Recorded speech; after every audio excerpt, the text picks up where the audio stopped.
Amritsar bio वाला class में स्वागत है आपका।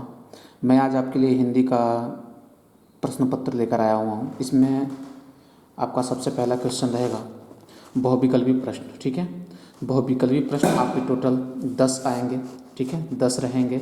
10 में से आपके प्रत्येक क्या रहेंगे, सबका एक एक नंबर रहेगा। ठीक है, और एक एक नंबर सब आपके सामने अंकित रहेंगे। वो क्वेश्चन क्या होगा, जैसे कि आपका आ सकता है मॉडल पेपर में आपको दिखा देता हूँ। ठीक है, इसमें आप देखेंगे कि जैसे यहाँ पे दिया हुआ है, यहाँ पे 1 2 3 4 5। ठीक है, 5 यहाँ से रहेंगे। इसमें जो आपके उत्तर सही होंगे उसको आप ट्रिक करके अपने उत्तर पुस्तिका में लिखेंगे। ठीक है, फिर उसके बाद दूसरा स्टार्ट होता है। इसमें क्या है, इसमें भी देखिए क ख ग घ अंग, यानी कि इसमें भी टोटल है। ठीक है, और प्रत्येक के सामने क्या है, एक एक अंक अंकित किया गया है। ठीक है, यानी कि एक प्रश्न के आपके एक नंबर मिल जाएंगे। ठीक है, तो ये तो हो जाते हैं आपके बहुविकल्पी प्रश्न। ठीक है, अब इसके आगे क्या करते हैं, हम चलते हैं क्वेश्चन नंबर 2। ठीक है, इसमें आपको क्या मिलेगा कि गद्यांश पर आधारित प्रश्न मिलेंगे। जैसे कि मैं इसमें से ट्रिक करके आपको बनाया हुआ हूँ। जैसे राष्ट्र का स्वरूप पहले हो सकता है, अशोक का फूल हो सकता है। ठीक है, इसमें से राष्ट्र का स्वरूप मोस्ट इम्पोर्टेंट है, इसमें आ सकते हैं। तो इसका क्या करेंगे, आप दिया रहेगा गद्यांश पर आधारित प्रश्न। गद्यांश पर आधारित प्रश्न सबसे पहले आपके रहेंगे, पहला क्वेश्चन ये रहेगा उपयुक्त गद्यांश के पाठ और लेखक का नाम लिखिए। ठीक है ना, यानी जो गद्यांश दिया हुआ है इसके पाठ का नाम, तो पाठ का नाम आपको पता चल जाएगा अगर पढ़े हैं तो। जो आपका दिया रहेगा वहाँ पे गद्य उसमें से देखेंगे तो सबसे इम्पोर्टेंट राष्ट्र का स्वरूप या अशोक का फूल। ठीक है, तो राष्ट्र का स्वरूप क्या लिखेंगे आप, सबसे पहले संदर्भ लिखेंगे। संदर्भ में क्या हो जाएगा आपका, ये भी दिखा देता हूँ मैं आपको गद्यांश के लिए दिखा रहा हूँ, ध्यान रहे आपके लिए। ठीक है, गद्यांश में क्या रहेंगे, सबसे पहले आप क्या करेंगे, जैसे दिया हुआ है देखिए हिंदी गद्यांश।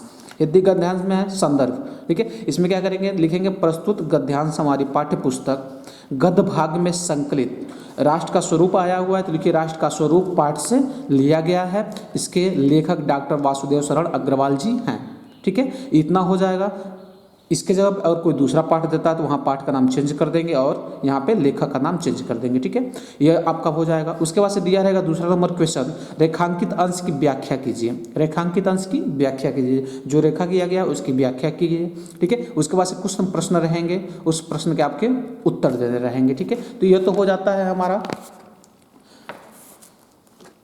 गद्यांश पर आधारित प्रश्न। ठीक है, अब आगे आता है कि पद्यांश पर आधारित कुछ प्रश्न बताइए। ठीक है, पद्यांश पर आधारित क्या होता है कि पहला मैं ट्रिक किया हुआ पौनद्युति का 100% आने का चांस है, श्रद्धा मुनि गीत, इन तीनों में से कोई एक ही आएगा, इसके अतिरिक्त कोई आने वाला नहीं है। इसका भी क्या करेंगे आप, संदर्भ वही लिखेंगे जहां आपको बताया गया है गद्य के आधार स्थान पे आप पद कर लेंगे। ठीक है, जो पाठ का नाम मैं बताया, पाठ का नाम चेंज कर लेंगे और उसके बाद से एक कवि का जो नाम रहेगा, कवि का नाम आप चेंज करेंगे। ठीक ना, इसमें भी नीचे दिया रहेगा रेखांकित अंश की व्याख्या कीजिए, रेखांकित अंश की व्याख्या आप कर लेंगे। उसके बाद से कुछ प्रश्न दिए रहेंगे, प्रश्न का उत्तर आप दे लेंगे। ठीक है, फिर आगे चलते हैं दोस्तों। इसमें दिया हुआ है लेखक का साहित्य परिचय और प्रमुख रचना लिखिए। ठीक है, उसमें से कुछ ऑप्शन रहेंगे, उसमें से मैं ट्रिक करके लिया हूँ। वासुदेव शरण अग्रवाल आ सकते हैं, आचार्य हजारी प्रसाद द्विवेदी आ सकते हैं। ठीक है, तो इसमें क्या करना होगा, इनका जीवन परिचय लिखना होगा। जीवन परिचय के बाद आप साहित्यिक योगदान लिखेंगे, साहित्यिक योगदान के बाद आप इनका एक रचना का नाम लिख देंगे। ठीक है, आपको इसका अंक नंबर मिल जाएगा। यदि आप नहीं लिख पाएंगे इसका जीवन परिचय तो मैं इसका जीवन परिचय भी आपको दिखा देता हूँ। जैसे कि अगर मान लीजिए आ गया वासुदेव शरण अग्रवाल जी का, तो वासुदेव शरण अग्रवाल जी का आप लिखेंगे। वासुदेव शरण अग्रवाल जी का मैं जीवन परिचय आपको आपके सामने दिखाता हूँ। ठीक है, यह बहुत स्पष्ट तो मैंने बनाया हुआ है लिख कर। आई होप जो विद्यार्थी इसको पढ़ लेगा परीक्षा में अपने 100% दे सकते हैं। ठीक है, और आपको ऐसे ही करना है, इसमें से कुछ आपको चेंज करना ही नहीं है। ठीक है, चेंज करने का मतलब जैसे देखिए सबसे पहले आपके रहेंगे, यहाँ देखिए मैंने बताया कि वासुदेव अग्रवाल जी का जीवन परिचय, ठीक है, वासुदेव अग्रवाल जी का जीवन परिचय यहाँ देखिए, ठीक है। अब इनका जीवन परिचय मैं यहाँ दिखाया हूँ, ठीक है। इसमें जीवन परिचय में दिया गया है डॉक्टर अग्रवाल का जन्म सन 1940 ईस्वी में मेरठ जनपद के खेड़ा नामक ग्राम में हुआ था। इनका बचपन लखनऊ में व्यतीत हुआ। इनकी प्रारंभिक शिक्षा भी वहीं हुई। इन्होंने काशी हिंदू विश्वविद्यालय से एमए तथा लखनऊ विश्वविद्यालय से पाणिनि काल भारत नामक शोध प्रबंध पर डीलिट की उपाधि प्राप्त की। काशी हिंदू विश्वविद्यालय में पुरातत्व एवं प्राचीन इतिहास विभाग के अध्यक्ष और बाद में आचार्य की उपाधि प्राप्त किए। इनकी मृत्यु 1967 में हो गई, ठीक है। इतना लिखने के बाद आप लिखेंगे साहित्यिक योगदान। साहित्यिक योगदान क्या होगा? संस्कृत, पुरातत्व और प्राचीन इतिहास के ये पंडित थे, ठीक है। इनकी रचना क्या हो जाएगी? पृथ्वीपुत्र, कल्पवृक्ष और पद्मावत, ठीक है। आई होप दोस्तों की आपको समझ में आ रहा होगा। इसके अतिरिक्त आप आ सकते हैं, नहीं कर पा रहे हैं तो मैं आपको एक और रचना लेखक का नाम जीवन परिचय दिखा देता हूँ, ठीक है। इसमें देखिए सेम कंडीशन वही रहेगा।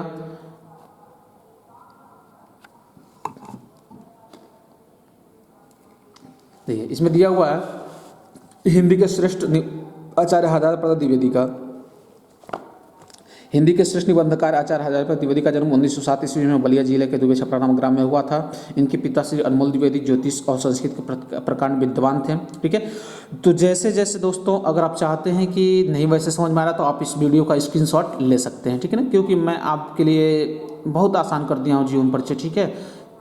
यहाँ पे देखिए अगला क्वेश्चन है साहित्यिक योगदान। साहित्यिक योगदान यहाँ पे दिखा दिया है मैंने कि आपको लिखना है साहित्यिक योगदान में। उसके बाद से आता है अशोक के फूल, यानी कि इनकी रचना क्या होते हैं? अशोक के फूल, सूरदास कबीर, ठीक है। तो इन दोनों कवियों में, दोनों लेखकों में से आपका एक क्या करना पड़ेगा? जीवन परिचय देना होगा, ठीक है। इसके बाद अब आते हैं, कह रहा है कवि का साहित्यिक परिचय और रचना लिखिए। आप कवि का साहित्यिक परिचय और रचना लिखेंगे तो जैसे मैं आपको बता दूं कि इसमें से आप कोई एक भी कर सकते हैं। मैं लिख के लाया हूँ, आपको दिखा देता हूँ, ठीक है। देखिए यहाँ देखिए दिया हुआ है जयशंकर प्रसाद। जयशंकर प्रसाद का यहाँ स्पष्टतः बहुत आसान शब्दों में यहाँ पे जीवन परिचय लेकर आया हूँ मैं, ठीक है। पूरा हाईलाइट भी किया गया है। यहाँ इनका साहित्यिक योगदान रहेगा, साहित्यिक योगदान भी आप कर लेंगे। रचना रहेगा, रचना कामायनी, आंसू, लहर, कंकाल, ठीक है। यह हो जाएंगे आपसे। आई होप कि आपको समझ में आ रहा होगा।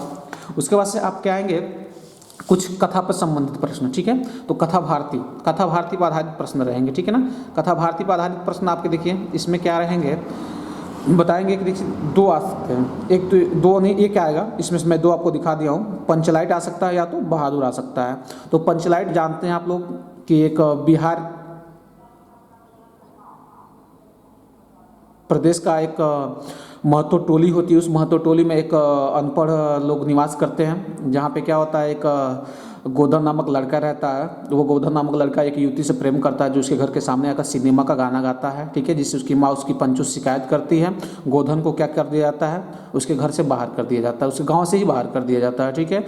लेकिन वहाँ पे एक नवमी का मेला लग जाता है। नवमी का मेला में वहाँ गाँव के लोग पंचलाइट खरीद के लाते हैं। वो होता है पेट्रोमैक्स, लेकिन पेट्रोमैक्स गाँव के लोग कहते हैं पंचलाइट, ठीक है। तो उसको जलाना सिर्फ गोधन ही जानता था।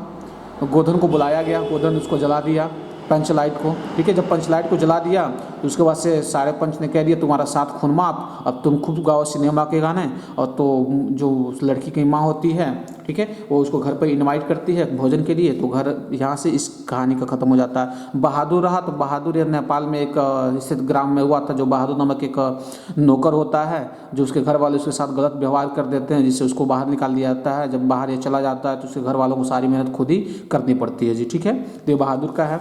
आगे है स्वप्निक खंडकाव्य के आधारित प्रश्न। इसमें आपके रहेंगे जैसे आप जिस जिले में पढ़ते हैं उस जिले के अलग अलग खंड काव्य रहेंगे, ठीक है। जैसे मैं आपको दिखा दूं कि यहाँ पे रश्मिरथी आपका देवरिया, वाराणसी, मथुरा, उन्नाव, ठीक है। यह ऐसी जगह, तो हम लोग देवरिया से रहने वाले, तो देवरिया में रश्मिरथी पढ़ी जाती है। रश्मिरथी में क्या है कि कर्ण के बारे में और माता कुंती के बारे में दिया गया है। इससे संबंधित प्रश्न आते हैं। रश्मिरथी खंड काव्य का कथा वस्तु लिखिए, या यह आ सकता है कि कुंती का चरित्र चित्रण कीजिए, या कर्ण का चरित्र चित्रण कीजिए, या इसके अतिरिक्त आ सकते हैं नायक का चरित्र चित्रण कीजिए। नायक कौन है? कर्ण है, ठीक है। इसमें पूरी महाभारत की कहानी इसमें अंकित है, ठीक है। कर्ण के जन्म तक और कर्ण की मृत्यु तक की कहानी है जी, ठीक है। आगे भी बहुत सारे दिए हुए हैं, तो यह अलग अलग जिले के हिसाब से अलग अलग मैं यहाँ पे बना दिया हूँ, ठीक है। अब अपने शिक्षक से पूछ लेंगे सर हमारे जिले का कौन सा है, उस हिसाब से आप क्वेश्चन तैयार करेंगे। आगे आता है संस्कृत गद्यांश पर आधारित प्रश्न, ठीक है। इसमें से कोई एक रहेगा। संस्कृत भाषा महत्वम या महामना मालवीय पे आ सकता है। इसमें भी जैसे मैंने दिखाया आपको हिंदी में वैसे इसमें भी रहेंगे।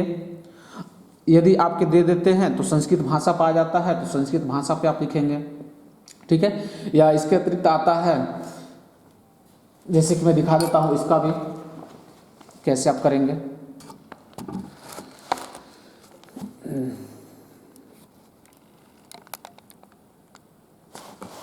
देखिए यहाँ संस्कृत पे आधारित कुछ प्रश्न दिखाए गए हैं, ठीक है ना। लिखेंगे प्रस्तुत गद्यांश हमारी पाठ्य पुस्तक संस्कृत भाग के संकलित भाग में संस्कृत भाषा महत्व नामक पाठ से लिया गया। अब इसका आपको अनुवाद करना होगा जी, ठीक है ना। ये हो जाएगा आपका।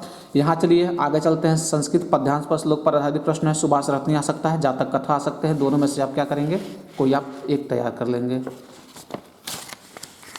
इसके बाद देखिए आपके आएंगे लोकतियाँ और मुहावरे, ठीक है। मुहावरा तो जानते हैं आप लोग, जैसे कह देना ईद का चाँद हो गए हो, वाक्य प्रयोग करिए। कुछ लोकतियाँ आ सकती हैं। संधि विच्छेद आएंगे।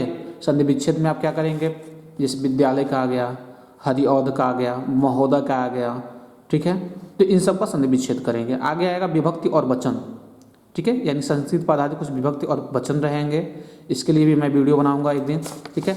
आगे रहेगा शब्द युग्मों का अर्थ। वहाँ पे शब्द युग्म दे दिए गए रहेंगे, उसका आपको अर्थ लिखना होगा जी, ठीक है ना। ये हो जाएंगे।